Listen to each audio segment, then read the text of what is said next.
Study 91 के official YouTube channel पर आप सभी विद्यार्थियों का मैं जीएस फैकल्टी जेपी सर हार्दिक स्वागत अभिनंदन वंदन करता हूं और शुरू करता हूं आज संविधान की ये स्पेशल क्लास जिसमें हम लोग देख रहे हैं supreme court of India, Bharat का सर्वोच्च न्यायालय।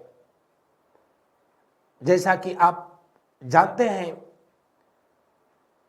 भारत ने प्रशासनिक व्यवस्था में संघीय व्यवस्था को स्वीकार किया है, लेकिन न्यायपालिका के क्षेत्र में इंटीग्रेटेड सिस्टम यानी एकीकृत न्यायपालिका व्यवस्था को स्वीकार किया है और आर्टिकल 50 के तहत अनुच्छेद 50 के तहत कार्यपालिका और न्यायपालिका को पृथक किया गया है और स्वतंत्र न्यायपालिका का प्रावधान किया गया है।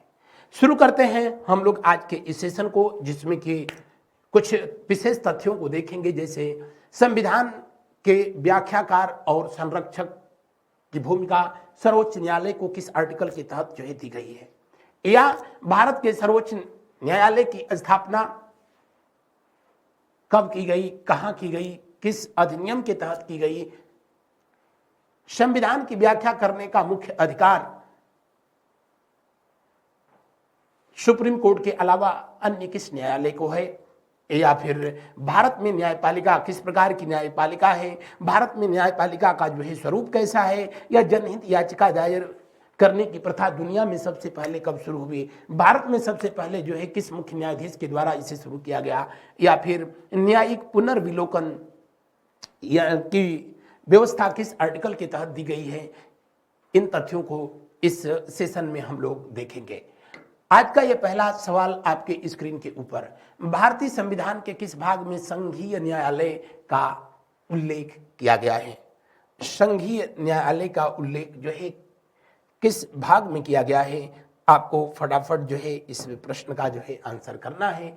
जैसा कि आप जानते हैं, भारत में सुप्रीम कोर्ट की स्थापना अगर देखा जाए, सुप्रीम कोर्ट की स्थापना को अगर देखा जाए तो regulating act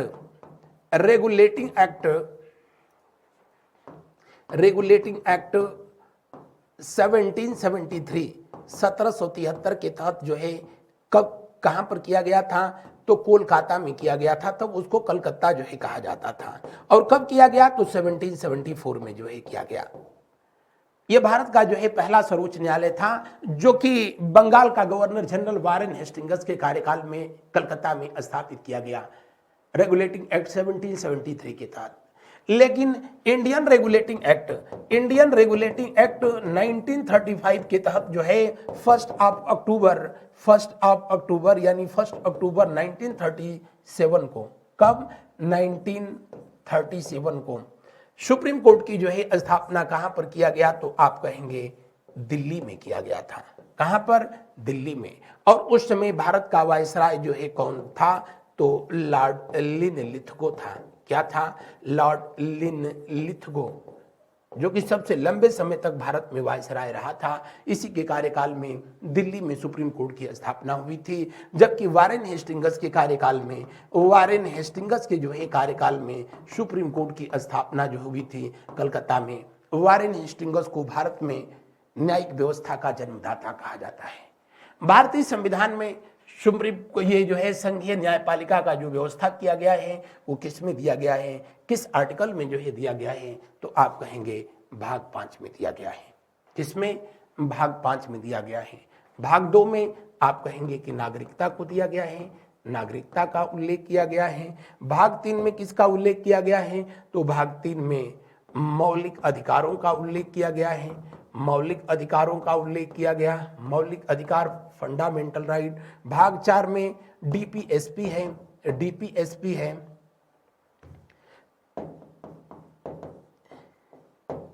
directive principle of state policy. और भाग 5 में जी हाँ। बढ़ते हैं अगले प्रश्न की ओर। अगला प्रश्न को हम लोग देखते हैं, निम्नलिखित में से किसके अंतर्गत भारत में सर्वप्रथम सर्वोच्च न्यायालय की स्थापना हुई थी। रेगुलेटिंग एक्ट 1773, रेगुलेटिंग एक्ट 1773 के तहत स्थापना कब हुई थी, अभी पीछे मैंने बताया था 1774 में। और कहां में हुई थी, किस शहर में हुई, तो आप कहेंगे कि कलकत्ता में हुई थी। कहां पर, कलकत्ता में हुई थी।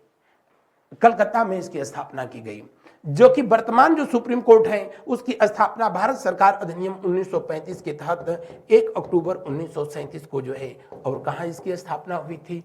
दिल्ली में इसकी स्थापना हुई थी। कहाँ पर? दिल्ली में इसकी स्थापना किया गया था।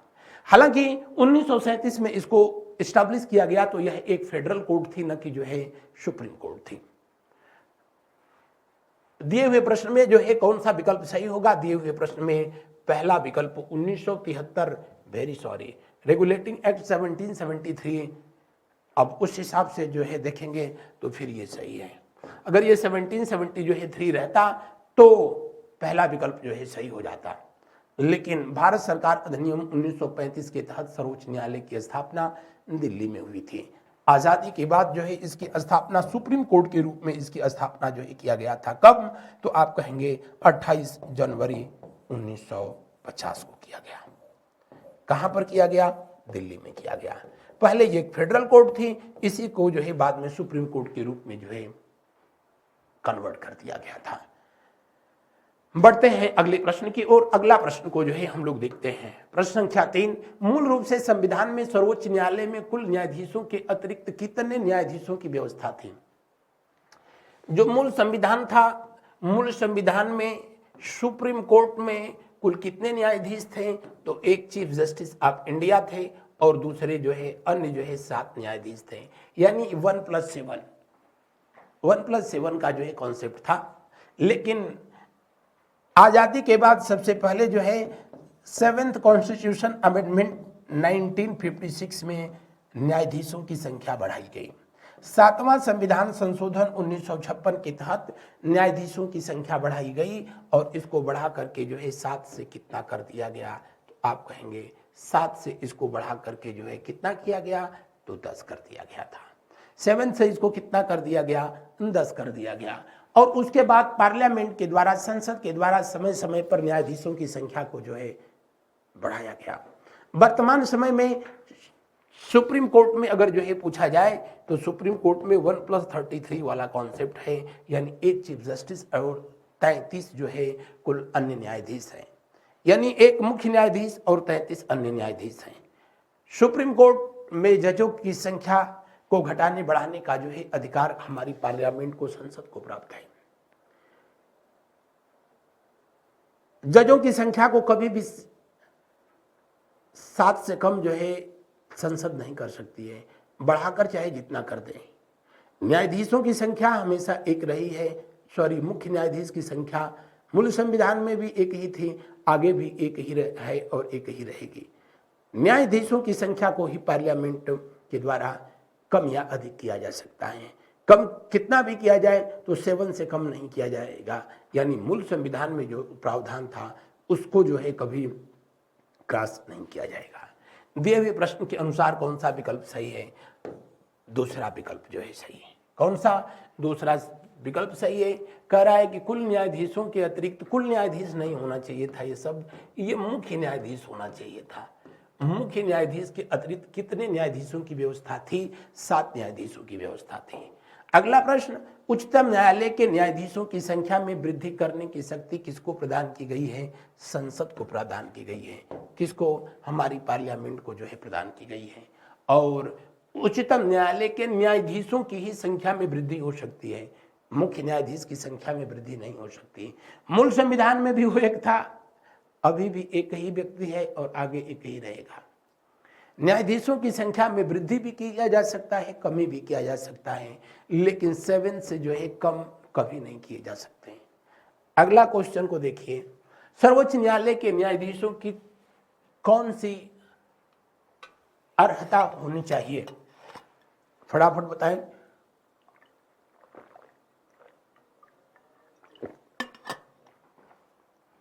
सर्वोच्च न्यायालय, सुप्रीम कोर्ट का उल्लेख जो है किस आर्टिकल में किया गया? 124 में किया गया। 124 से लेकर के 147 के बीच सुप्रीम कोर्ट का जो है उल्लेख किया गया। और आर्टिकल 124 में जो है सुप्रीम कोर्ट के गठन का प्रावधान जो है किया गया। 124(2) किसमें? 124(2) यानी 124 तो में जो है जजों की योग्यता, जी नहीं, जजों की नियुक्ति का प्रावधान है, जजों की नियुक्ति का प्रावधान है, जजों की नियुक्ति का प्रावधान किया गया। और 124(3) में, किसमें, 124(3) में जजों की योग्यता का उल्लेख किया गया है। किसका, योग्यता।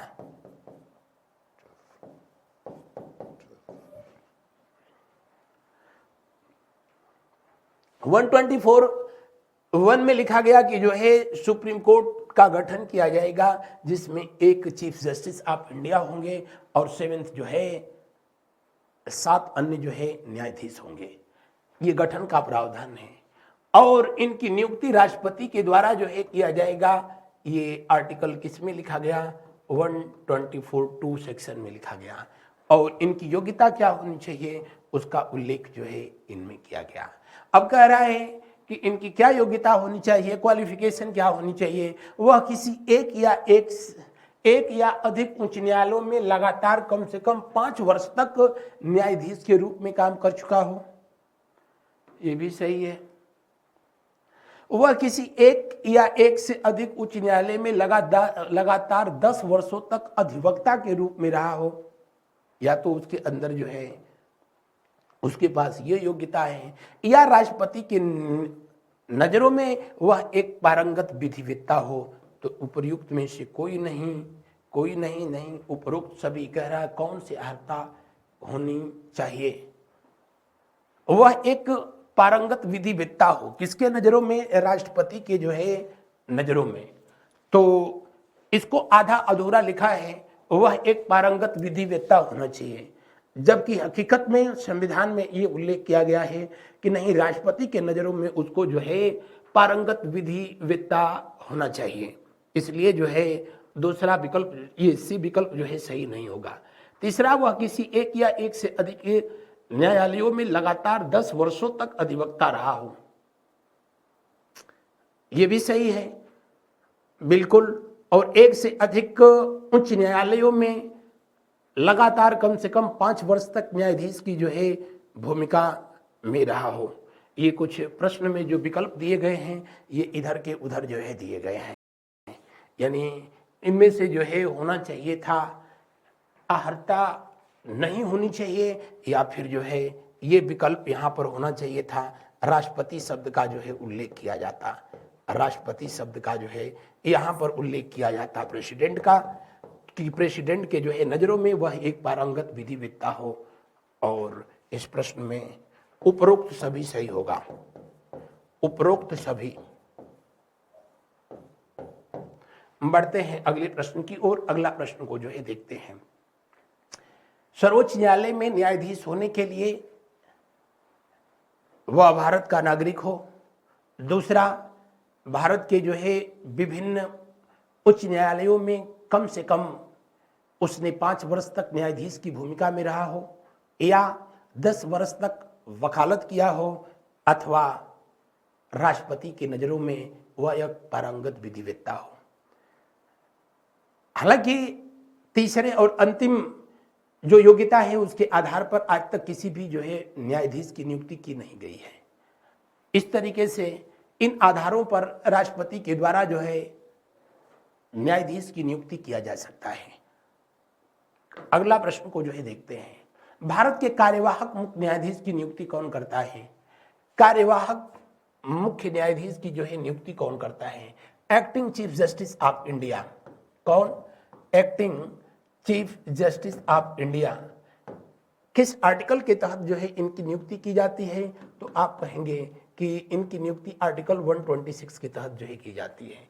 किसके द्वारा किया जाता है उससे पहले मैं बता दूं कि कब किया जाता है।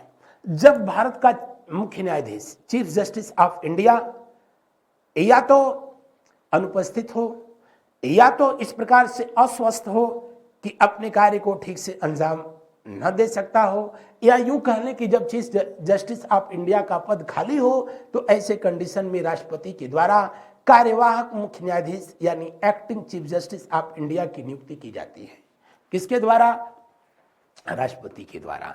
और राष्ट्रपति के द्वारा जो acting chief justice of India की नियुक्ति की जाती है सुप्रीम कोर्ट के जो जज होते हैं उन्हीं में से किसी एक व्यक्ति को, किसी एक जज को acting chief justice of India के रूप में अपॉइंट किया जाता है, नियुक्त किया जाता है। किसके द्वारा? राष्ट्रपति के द्वारा। अगला प्रश्न को देखिए, सर्वोच्च न्यायालय में तदर्थ न्यायाधीशों की नियुक्ति निम्नलिखित नियुक्ति किस देश की न्याय प्रणाली से लिया गया है? तदर्थ क्या होते हैं? तदर्थ न्यायाधीश का मतलब होता है एडहॉक जज। कौन सा? एडहॉक जज। और एडहॉक जज की नियुक्ति किसके द्वारा किया जाता है? इसका उल्लेख किस आर्टिकल में किया गया? 127 में किया गया है। किसमें? 127 में किया गया है। एडहॉक जज की नियुक्ति, इसका नियोक्ता होता है। नियोक्ता मतलब नियुक्ति करने वाला कौन होता है? तो कहेंगे कि chief justice of India. Ad hoc जज की नियुक्ति कौन करता है? चीफ जस्टिस ऑफ इंडिया, यानी भारत के सर्वोच्च न्यायालय के मुख्य न्यायाधीश के द्वारा किया जाता है। इसके लिए वो किससे परमिशन लेता है, स्वीकृति लेता है, सलाह लेता है? तो आप कहेंगे राष्ट्रपति से वो परमिशन लेता है। राष्ट्रपति से परमिशन लेकर के और वो एडहॉक जज की नियुक्ति कर सकता है। कब? जब सुप्रीम कोर्ट में जजों की संख्या किसी कारणवश से इतनी कम हो गई हो कि कोर्ट का सेशन चलाने के लिए जो कोरम है वो भी कंप्लीट नहीं हो पा रहा है। तो ऐसी कंडीशन में न्यूनतम जजों की जो आवश्यकता है वो भी फुलफिल नहीं हो पा रही है। ऐसी कंडीशन में राष्ट्रपति से पूर्व अनुमति लेता है कौन? भारत का चीफ जस्टिस ऑफ इंडिया। और उसके बाद एडहॉक जज की नियुक्ति करता है। एडहॉक जज की नियुक्ति चीफ जस्टिस ऑफ इंडिया के द्वारा उस व्यक्ति को इस पद पर नियुक्त किया जाता है जिसमें सुप्रीम कोर्ट की जज बनने की योग्यता हो। किसके? सुप्रीम कोर्ट के जज बनने की योग्यता हो। और हाई कोर्ट के जजों को, किसको? हाई कोर्ट के जजों को ही सुप्रीम कोर्ट में एडहॉक जज के रूप में नियुक्त किया जाता है। क्योंकि जो सुप्रीम कोर्ट में ऑलरेडी जज है वो एडहॉक जज के रूप में क्यों जाना चाहेगा? तो हाई कोर्ट के उन जजों की नियुक्ति की जाती है जिनमें सुप्रीम कोर्ट का जज बनने की योग्यता हो। तो चीफ जस्टिस ऑफ इंडिया उसे राष्ट्रपति का पूर्वानुमति लेकर के, परमिशन लेकर के उसे तदर्थ जज यानी एडहॉक जज नियुक्त कर सकते हैं। ये प्रावधान किया गया है किस देश के संविधान से? फ्रांस के संविधान से लिया गया है। किस देश के संविधान से? फ्रांस के संविधान से लिया गया है। किस आर्टिकल के तहत किया गया है? 127 के तहत किया गया। अगला देखें, भारतीय संविधान में तदर्थ न्यायाधीशों की नियुक्ति का प्रावधान है। सर्वोच्च न्यायालय में, उच्च न्यायालय में, जनपदीय, सिर्फ एडहॉक जज जो रखे जाते हैं वो सुप्रीम कोर्ट में ही रखे जाते हैं, हाई कोर्ट में नहीं रखे जाते हैं। पहली बात। और एडहॉक जज हमेशा हाई कोर्ट के जज को ही सुप्रीम कोर्ट में रखा जाता है, न कि किसी और न्यायालय के। तो इन दोनों बातों को आप याद रखेंगे। किस आर्टिकल के तहत? 127 के तहत। और ये नियुक्ति किसके द्वारा की जाती है? आप कहेंगे चीफ जस्टिस ऑफ इंडिया के द्वारा की जाती है। सिर्फ सुप्रीम कोर्ट में किया जाता है, हाई कोर्ट में नहीं। अगला, उच्चतम न्यायालय के मुख्य न्यायाधीश कितने वर्ष की आयु तक पदधारी रहते हैं? उच्चतम न्यायालय यानी सुप्रीम कोर्ट का जो चीफ जस्टिस है, चीफ जस्टिस ऑफ इंडिया या अन्य न्यायाधीश 65 वर्ष की उम्र तक अपने पद को धारण करते हैं। जबकि हाई कोर्ट के जो जज होते हैं ये कितने वर्ष? तो 62 ईयर यानी 62 वर्ष तक अपना पद ग्रहण करते हैं। तो दिए हुए प्रश्न में कौन सा विकल्प सही होगा? पहला विकल्प सही होगा। यानी 65 वर्ष की उम्र के बाद सुप्रीम कोर्ट का जो चीफ जस्टिस हो या सुप्रीम कोर्ट का जज हो उसको त्यागपत्र जी नहीं, सेवानिवृत्ति यानी रिटायरमेंट लेना पड़ता है। अगला प्रश्न देखें, सर्वोच्च न्यायालय के न्यायाधीशों को उसके पद से केवल किन प्रमाणों के आधार पर हटाया जा सकता है? किस आर्टिकल के तहत हटाया जा सकता है? तो 124(4) के तहत। सुप्रीम कोर्ट के जज, हाई कोर्ट के जो जज हैं उनके ऊपर महाभियोग जैसी प्रक्रिया का प्रावधान है। इन जजों को उनके पद से हटाने के लिए महाभियोग यानी इम्पीचमेंट जैसी प्रक्रिया का प्रावधान है। यद्यपि कि भारत के संविधान में कहीं भी महाभियोग शब्द का इस्तेमाल जजों के संदर्भ में नहीं किया गया है। और जब कभी जो है किसी जज पर कदाचार का आरोप लगता है यानी मिसबिहेव,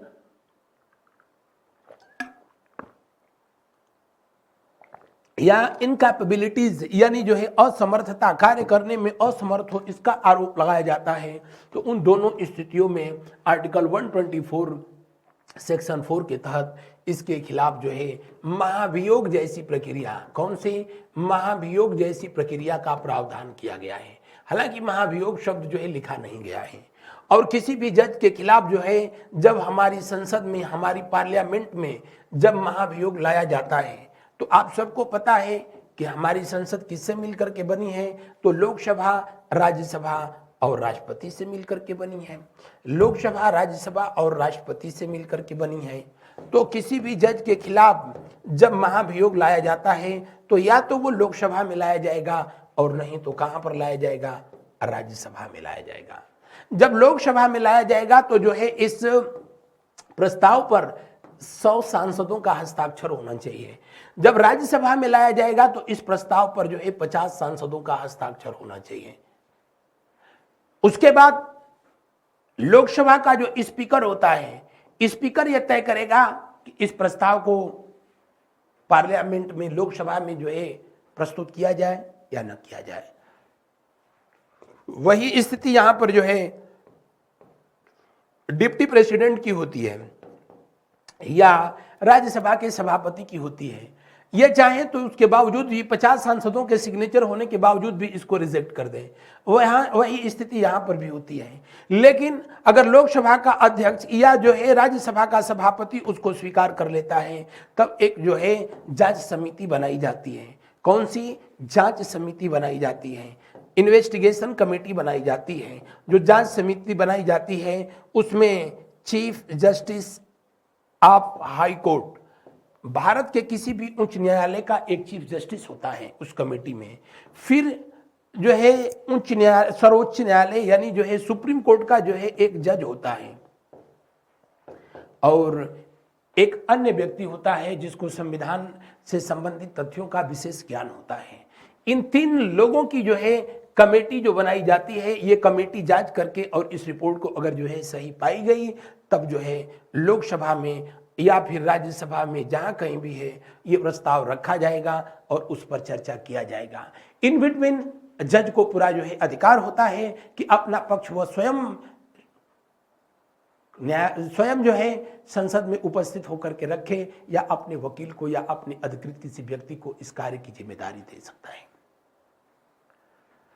विशेष बहुमत से अगर जो दोनों जगह से प्रस्ताव जो है पारित हो गया, तब जो है ये भेजा जाता है किसके पास, तो आप कहेंगे राष्ट्रपति के पास। राष्ट्रपति जो है उस प्रस्ताव पर सिग्नेचर जैसे ही कर देते हैं, वैसे ही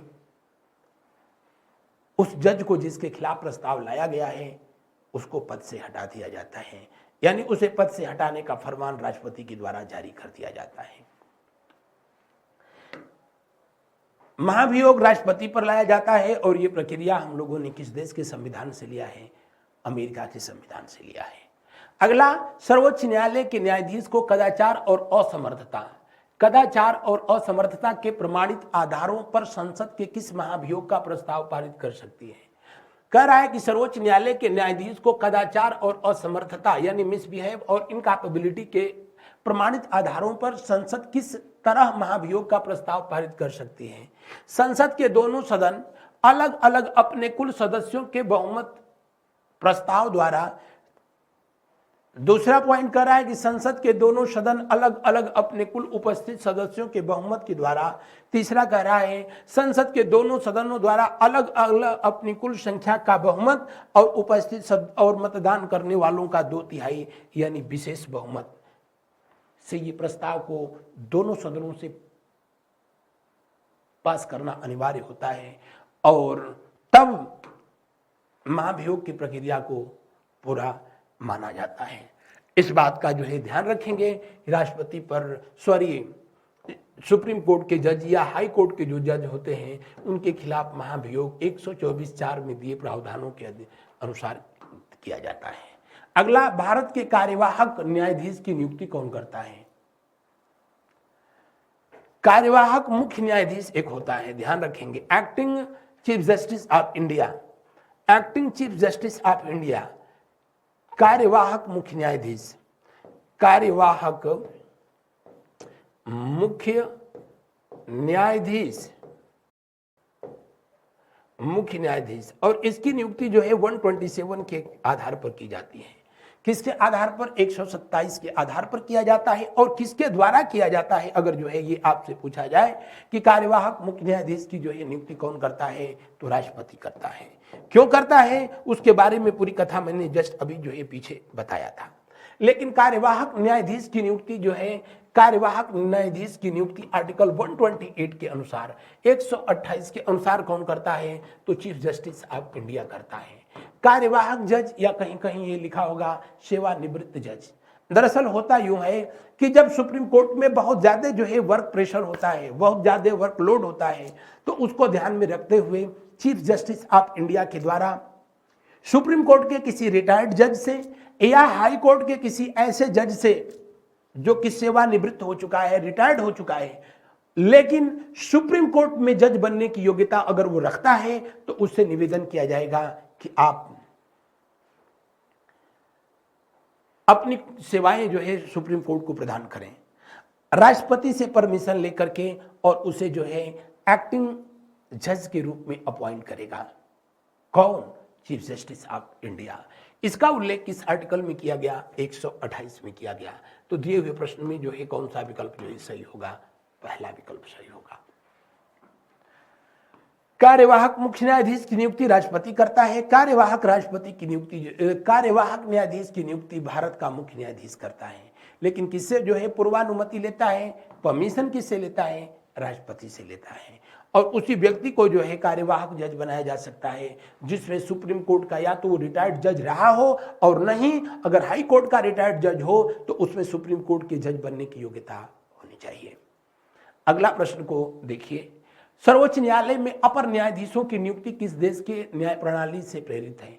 अपर न्यायाधीश हमेशा ये ध्यान रखिए कि सर्वोच्च न्यायालय में नहीं, ये प्रश्न ही गलत है, हाई कोर्ट में रखे जाते हैं। और कहां पर रखे जाते हैं? हाई कोर्ट में रखे जाते हैं। और किस आर्टिकल के तहत जो है इनकी नियुक्ति की जाती है? तो आप कहेंगे ये अपर न्यायाधीशों की नियुक्ति आर्टिकल 224 के तहत जो है की जाती है। कितने वर्ष के लिए की जाती है? तो ये 2 वर्ष के लिए की जाती है अपर न्यायाधीशों की नियुक्ति। कहां पर? हाई कोर्ट में। सुप्रीम कोर्ट में ऐसा कुछ नहीं है। एडहॉक जज जो होते हैं वो सुप्रीम कोर्ट में होते हैं, अदरवाइज जो है एक यहां ऑप्शन लिखिए नन ऑफ दीज, इनमें से कोई नहीं, क्योंकि यह व्यवस्था भारतीय संविधान की जो है प्रणाली में जो है भारत शासन अधिनियम 1935 के तहत जो है सुप्रीम कोर्ट इस्टेब्लिश किया गया, तो वहां भी इसका जो है उल्लेख किया गया। तो ये किसी देश के संविधान से प्रेरित नहीं है। तदर्थ न्यायाधीशों की जो है संख्या ये फ्रांस के संविधान से जो है प्रेरित है। बढ़ते हैं अगले प्रश्न की ओर। अगला प्रश्न को जो है देखा जाता है, भारतीय संविधान में एससी यानी सुप्रीम कोर्ट न्यायाधीशों की नियुक्ति का प्रावधान है। आर्टिकल 124 से लेकर के 147 तक इसके बीच किसका प्रावधान किया गया है? तो आप कहेंगे सुप्रीम कोर्ट की व्यवस्था की गई है, सर्वोच्च न्यायालय की जो है व्यवस्था की गई है। और 124 124 में सुप्रीम कोर्ट के गठन की बात कही जाती है। और गठन कैसे होगा? तो एक जज होगा और 7 जो है अन्य जज हो, एक मुख्य न्यायाधीश होगा, चीफ जस्टिस होगा और 7 अन्य न्यायाधीश होंगे। आर्टिकल 124(2) में इसमें जो है किस बात का उल्लेख किया गया? तो इन जजों की नियुक्ति कौन करेगा? तो इनकी नियुक्ति जो है राष्ट्रपति करेगा। इस बात का उल्लेख 124(2) में किया गया है। 103 में इनकी जो है क्वालिफिकेशन यानी योग्यता की बात जो है की गई है। और 124(4) में इनके खिलाफ जो है महाभियोग का प्रावधान किया गया है, महाभियोग जैसी प्रक्रिया का प्रावधान किया गया है।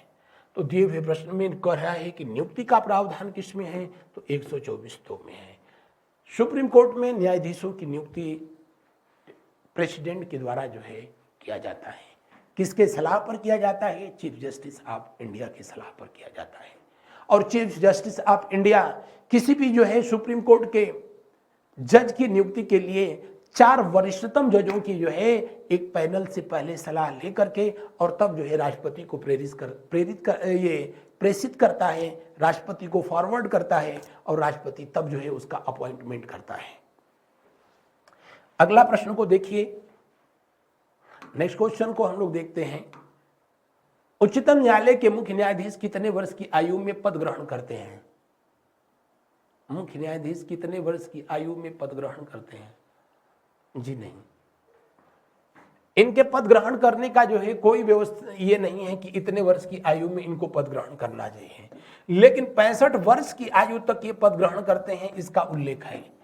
65 वर्ष की आयु तक ही सुप्रीम कोर्ट के जज, चाहे वो चीफ जस्टिस हों या फिर जो है जज हों, उन 65 वर्ष की आयु तक ही पद ग्रहण करते हैं। पद ग्रहण करते समय उनकी कितनी आयु होनी चाहिए इसका कोई उल्लेख नहीं है। दिए हुए प्रश्न में एक और विकल्प जोड़िए और लिखिए ननाब्दीज, इनमें से कोई नहीं, इनमें से कोई नहीं, क्योंकि मुख्य न्यायाधीश 65 वर्ष की उम्र तक पद ग्रहण करता है।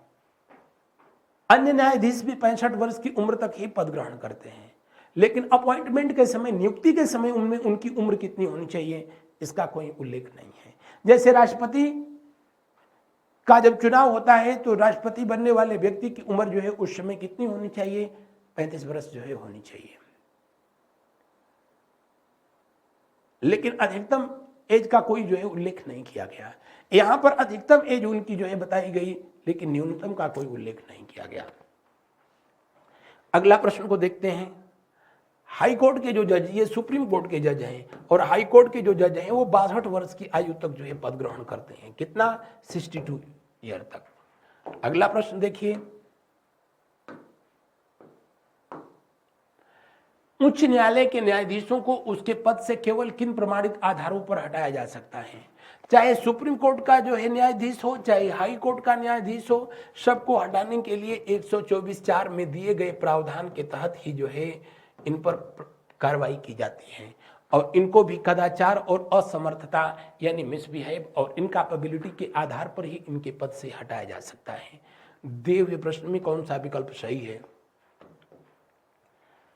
उच्च न्यायालय के जजों को उनके पद से जो है बर्खास्त ये हटाने के लिए भी महाभियोग जैसी प्रक्रिया का ही प्रावधान किया गया है। महाभियोग जैसी प्रक्रिया का ही प्रावधान किया गया है, और इसका पालन जो है किया जाता है कहां पर? संसद में किया जाता है। विधानमंडल से इसका कोई लेना देना नहीं होता है।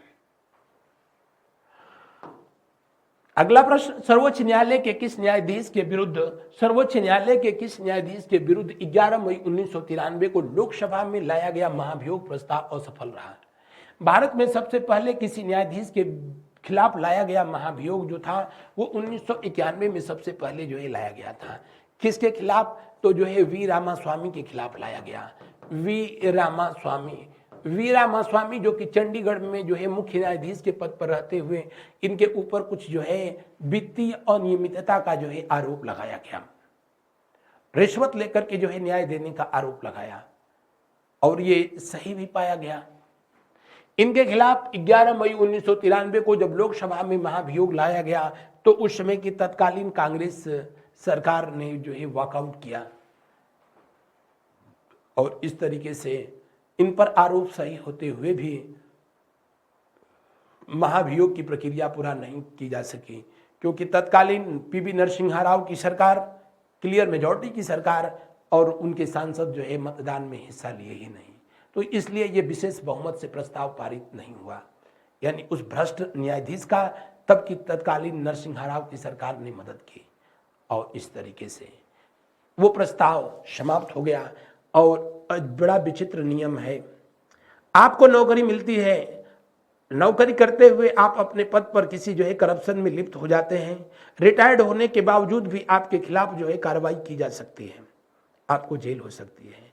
लेकिन एक जज के खिलाफ जब करप्शन का मामला आता है, कदाचार का मामला आता है, लेकिन उसको उसके पद से जब तक महाभियोग जैसी प्रक्रिया जो है पूरा नहीं हो जाएगी तब तक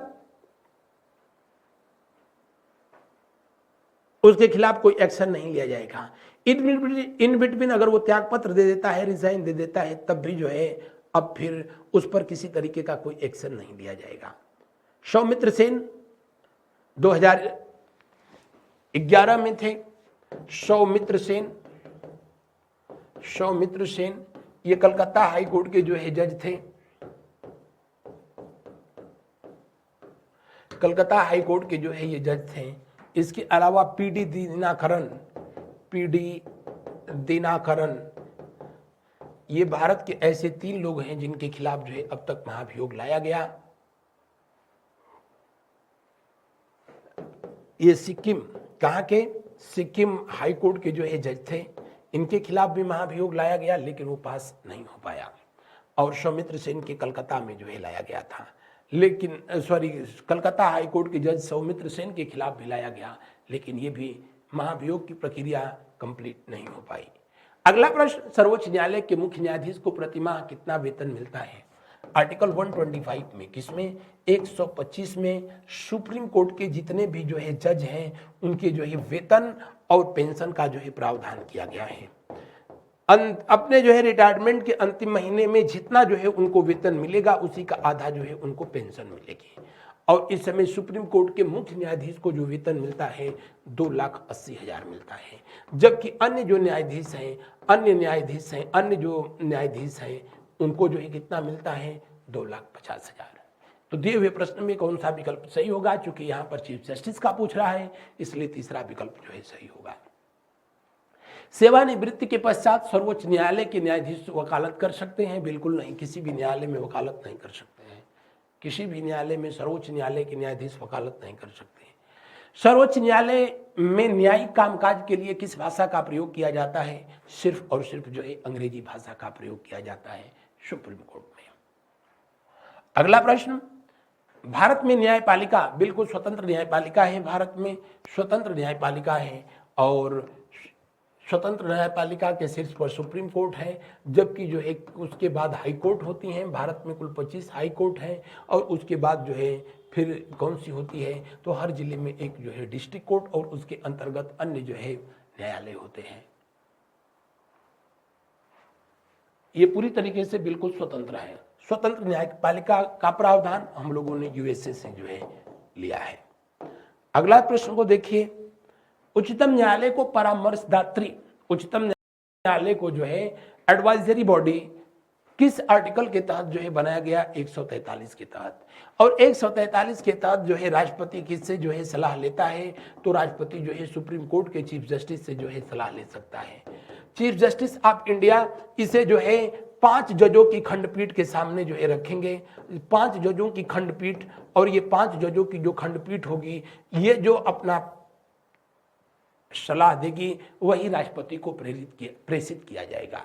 राष्ट्रपति उसको स्वीकार करे या न करे वो पूरी तरीके से स्वतंत्र होता है। बढ़ते हैं अगले प्रश्न की ओर। न्यायिक पुनर्विलोकन का इसमें प्रावधान दिया गया है। न्यायिक पुनर्विलोकन का जो है न्यायिक पुनर्विलोकन का प्रावधान दिया गया है। इसमें जो है सुप्रीम कोर्ट का जो है उल्लेख किया गया है और सुप्रीम कोर्ट का उल्लेख 124 से 147 के अंतर्गत किया गया है। 148 में जो है सीएजी पद का जो है उल्लेख किया गया है। अगला प्रश्न, भारत में न्यायिक पुनरीक्षण की शक्ति का प्रयोग किया जाता है। न्यायिक पुनर्निरीक्षण की शक्ति का प्रयोग जो है आर्टिकल 137 के तहत 133 के तहत सर्वोच्च न्यायालय और उच्च न्यायालय दोनों के द्वारा जो है किया जाता है। सर्वोच्च न्यायालय या उच्च न्यायालय के द्वारा अपने ही द्वारा दिए गए फैसले पर पुनर्विचार करना ही जो है न्यायिक पुनर्निरीक्षण है या जुडिशियरी रिव्यू सिस्टम है, जिसको हम लोगों ने अमेरिका के संविधान से स्वीकार किया था। जब सुप्रीम कोर्ट या हाई कोर्ट जो है कोई फैसला देता है और उसको अपने ही जो है फैसले पर जब रिव्यू करना होता है तो उस कंडीशन में उसको न्यायिक पुनर्निरीक्षण की जो है शक्ति संसद के द्वारा प्रदान किया गया। अगला, न्यायिक पुनर्विलोकन का अर्थ होता है सभी प्रकरणों का अंतिम अधिकार प्राप्त करना, राष्ट्रपति के विरुद्ध दोषारोपण करना। दरअसल होता क्या है, जब कोई भी राज्य या जो है कोई भी राज्य का विधानमंडल या भारत की संसद ऐसा कोई भी कानून बनाए जो कि भारतीय संविधान के मूल ढांचे को, बेसिक स्ट्रक्चर को डिस्टर्ब करता हो, मौलिक अधिकारों का हनन करता हो, तो ऐसे किसी भी जो है कानून को अवैध घोषित किया जा सकता है, शून्य घोषित किया जा सकता है। यह है न्यायिक पुनर्विलोकन का प्रावधान और इसे लिया गया है कहां से? अमेरिका के संविधान से। अगला, केंद्र और राज्यों के विवादों का समाधान करना सर्वोच्च न्यायालय के जिस क्षेत्राधिकार में अंतर्गत आता है वह है। केंद्र और राज्यों के विवादों का समाधान करना सर्वोच्च न्यायालय के, सुप्रीम कोर्ट के जो है ये प्रारंभिक अधिकारों में आता है। किसमें? इसका जो है ये प्रारंभिक अधिकारिता होती है, जबकि 143 के तहत जो है वो परामर्शदात्री जो है अधिकारिता होती है। बढ़ते हैं अगले प्रश्न की ओर। अगला प्रश्न को जो है देखते हैं। केंद्र और राज्यों के बीच विवाद, राज्य और राज्यों के बीच किसी एक राज्य से दूसरे राज्य के बीच विवाद, या जो है दो या दो से अधिक राज्यों के बीच जो है विवाद, ये सब के सब जो है मामले सुप्रीम कोर्ट के जो है प्रारंभिक अधिकारिता के क्षेत्र में आता है, यानी इन मामलों को सुप्रीम कोर्ट ही देख सकता है। अगला, सर्वोच्च न्यायालय के मुख्य न्यायाधीश के पद पर सर्वाधिक लंबी अवधि तक कौन से रहे थे? जी हाँ, वाई चंद्रचूड़। जो वर्तमान chief justice of India DY Chandrachud Dhananjay Yashwant Chandrachud के जो है पिताजी थे, और ये पिता पुत्र की जो है पहली जोड़ी है भारत में जो कि चीफ जस्टिस के पद पर अपनी सेवाएं दी हैं। ये रहे थे वर्ष 1978 से लेकर के 1985 तक। इनका कार्यकाल जो है सबसे अधिक लगभग 7 वर्ष का था, और सबसे कम जो कार्यकाल था वो कमल नारायण सिंह का था। किसका? कमल नारायण सिंह। कमल नारायण सिंह जो कि सिर्फ जो है 17 दिन के लिए चीफ जस्टिस ऑफ इंडिया बने। कब? दिसंबर 1991 में। 1991 में कमल नारायण सिंह भारत के जो है 22वें चीफ जस्टिस ऑफ इंडिया थे, जबकि जो है YV चंद्रचूड़ जो है 16वें चीफ जस्टिस ऑफ इंडिया थे। वर्तमान समय में DY चंद्रचूड़ यानी धनंजय यशवंत चंद्रचूड़ भारत के कौन से चीफ जस्टिस ऑफ इंडिया हैं? कमेंट करके आप जरूर बताएं। अगला प्रश्न, जनहित याचिका दायर की जाती है उच्च न्यायालय में, सर्वोच्च न्यायालय में। जनहित याचिका होती क्या है? पब्लिक इंटरेस्ट लिटिगेशन जिसको जो है कहा जाता है, PIL जिसको हम लोग कहते हैं, PIL।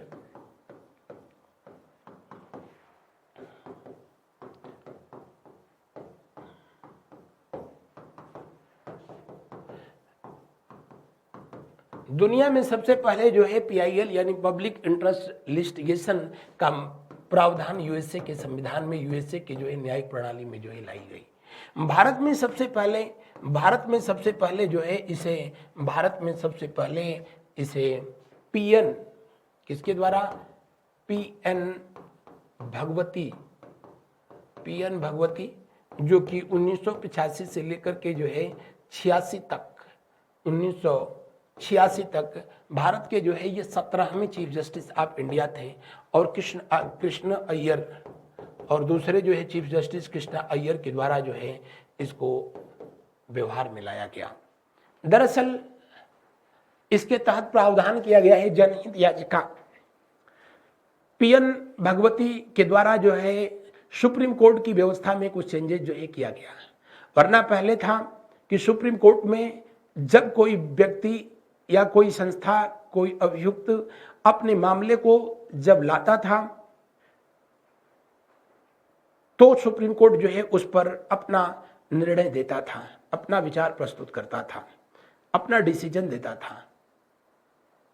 अगर कोई व्यक्ति जिसके न्यायिक अधिकारों का हनन किया गया, लेकिन उसके पास अगर जो है किसी प्रकार का, चूंकि अज्ञानता के वश या आर्थिक समस्या के वजह से या और किसी वजह से वो अपने न्यायिक अधिकारों को लेकर के सुप्रीम कोर्ट या हाई कोर्ट में नहीं पहुंच पा रहा है, तो उसके एवज में किसी संस्था अथवा किसी भी व्यक्ति के द्वारा PIL दाखिल किया जा सकता है। ये भारत में सबसे पहले भागलपुर जेल में विचाराधीन कैदियों के संदर्भ में, कौन सी? भागलपुर जेल में विचाराधीन कैदियों को लेकर के हिंगो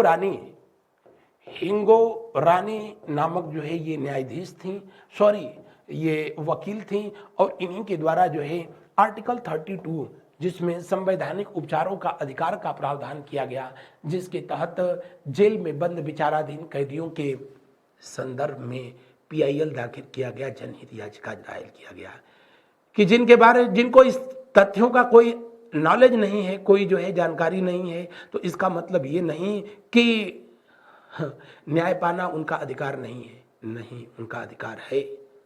और भारत में भी ये प्रथा शुरू हुई। उसके बाद तो इसको और जो है अपडेटेड कर दिया गया। अब तो यहाँ तक कर दिया गया कि हाई कोर्ट अथवा जो है सुप्रीम कोर्ट स्वतः संज्ञान ले सकता है। मीडिया रिपोर्टों के अनुसार अगर जो है किसी व्यक्ति या व्यक्ति समूह के साथ कुछ भी जो है गलत हो रहा है, उसके मूल अधिकारों का हनन हो रहा है, तो ऐसे कंडीशन में सुप्रीम कोर्ट स्वतः संज्ञान ले सकता है, हाई कोर्ट स्वतः संज्ञान ले सकता है। दिए हुए प्रश्न के अनुसार जो है कौन सा विकल्प सही होगा? तीसरा विकल्प जो है सही होगा। सर्वोच्च न्यायालय किसे हटाने के लिए राष्ट्रपति से सिफारिश कर सकता है? लोक सेवा आयोग के अध्यक्ष और सदस्यों को उनके पद से हटाने के लिए सिफारिश कर सकता है। लोक सेवा आयोग को पढ़ाया तो वहां पर जो है आप लोगों से इसकी चर्चा भी मैंने विधिवत किया था। अगला, भारतीय संविधान का कौन सा अनुच्छेद संवैधानिक विवादों में सर्वोच्च न्यायालय के अपीलीय क्षेत्राधिकार से संबंधित है?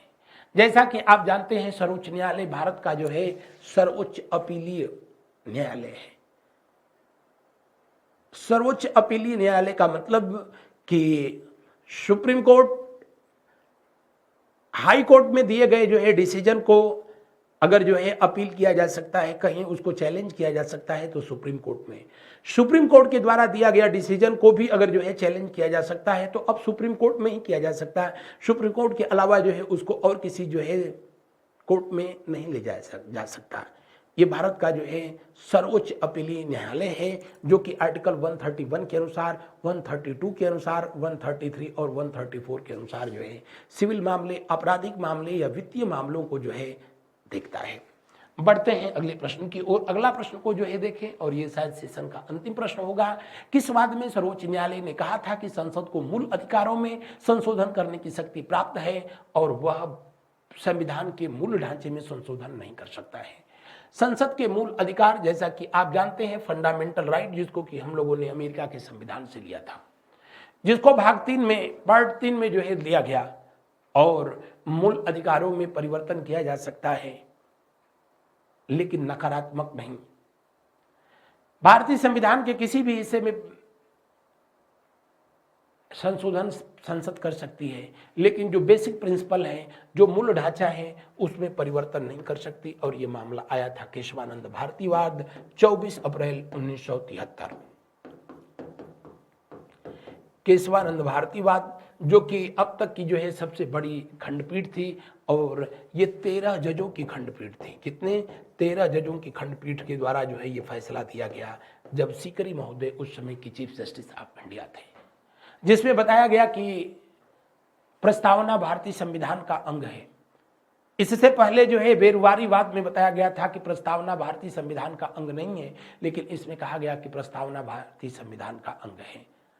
और प्रस्तावना भारतीय संविधान के संविधान निर्माताओं के उनके मूल उद्देश्यों को समझने का जो है एक प्रमुख दस्तावेज है।